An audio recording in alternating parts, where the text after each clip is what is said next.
Good evening, everybody. It's time to read the next couple pages of Either Or. Where we left our heroes was page 3.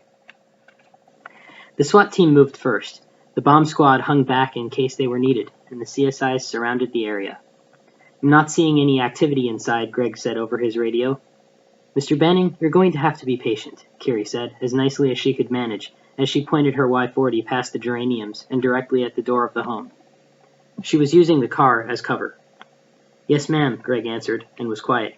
He shifted himself back into the position he was in, training the small scope of an X9 at the back door, and then moving it around to look for activity. Nikki and Justin were about 15 meters away in opposite directions, covering the same area and ready to run after the suspects if necessary. "SWAT has the house surrounded, ma'am," the leader said into the radio. "Thank you," Kiri said, placing her Y-40 on the ground gently behind the car. She drew her service weapon. "Miss Lee, we're moving," she said softly to the young woman not far away. It was doubtful Sarah Lee could hear her, but she definitely saw her hand signs. Sarah nodded and, as trained, moved carefully over to where Kiri was. She drew her service weapon as well. "We go in quickly, Miss Lee, and scout out the house," Kiri instructed. "You cover me. I'll go in first. SWAT," she said into her radio. "Yes, ma'am," the SWAT leader said quietly. "I need backup. Miss Lee and I are going in the front door. I need knockdown and then cover us." "We got you, ma'am." "Acknowledged," Kiri said. She nodded to Sarah, and they both slowly got up, cocking their service weapons and approaching the front porch carefully. They passed the geraniums and stood aside as one SWAT member came with the noisemaker, as they nicknamed it. The man swung the heavy battering ram into the door, and the door obediently caved with a loud bang. "Move," Kiri said, and with her arms fully extended in front of her, gripping her service weapon, she moved inside. "Chicago PD," she yelled, expecting some response. Nothing. She took the nearest cover she could find and said to the SWAT member and Sarah, "Okay, begin scouting the house." They split up, Kiri taking the upstairs. She climbed the stairs with silence that only comes from years of practice. She then began scouting out the rooms. She smelled something odd. Waffles. Downstairs, she thought, someone must have been cooking waffles for dinner. Ignoring it, she made sure no one was in the dark upstairs hallway, and then went to the open rooms first. No one was around. Could I have made a mistake? She asked herself for just a moment, before she heard a door behind her creak open slowly. She spun with lightning-fast reflexes and pointed her gun directly at whoever had opened the door, and then looked down, not seeing anyone in the 1.5 to 1.8 meter range. A little child, maybe 7 or 8 years old, was now staring at her with wide eyes. He wore a blue and white striped shirt, with an alligator on his breast pocket, faded jeans, and tennis shoes that looked like they had been through a war and back. His curly black hair was neatly trimmed, and he clutched something in his little dark hand. "What do you have there?" she asked him kindly, moving stealthily over to where he was, but keeping the gun raised in case someone was hiding in the room behind him. The boy was silent. "Is anyone at home with you?"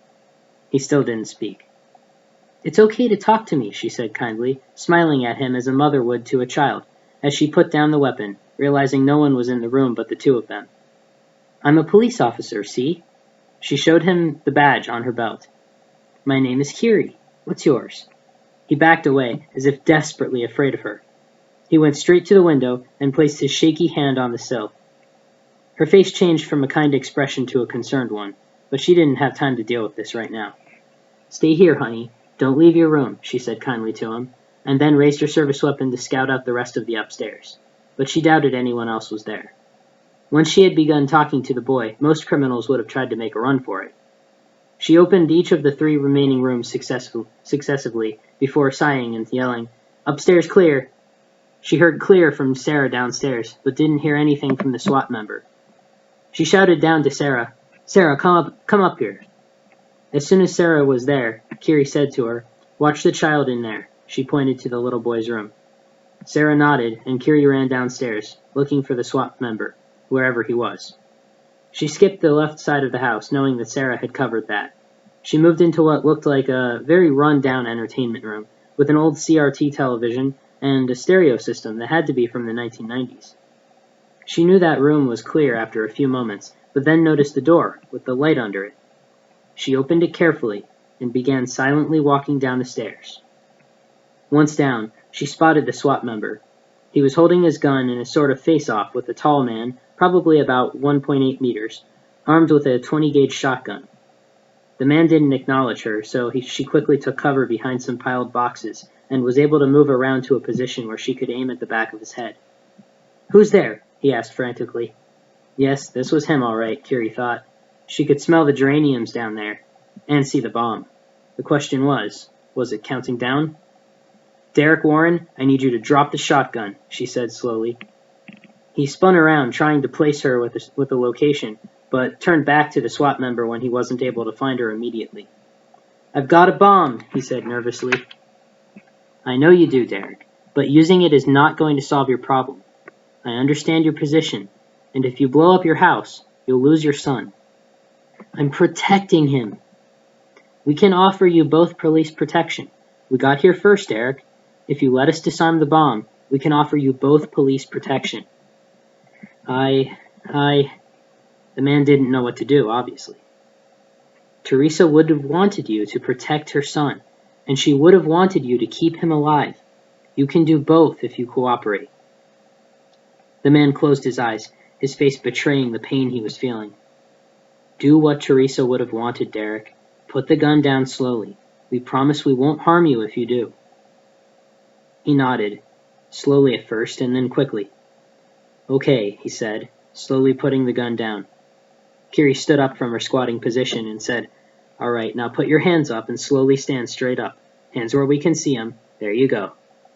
She took out her handcuffs from her belt and handcuffed the man as the SWAT member took his arm. "Now tell me, Derek, is the bomb armed?" "No, yes, Derek, is the bomb counting down?" "Yes." "Bomb squad, move in. It's in the basement," she said quickly into her radio. "Derek, where is it on the countdown?"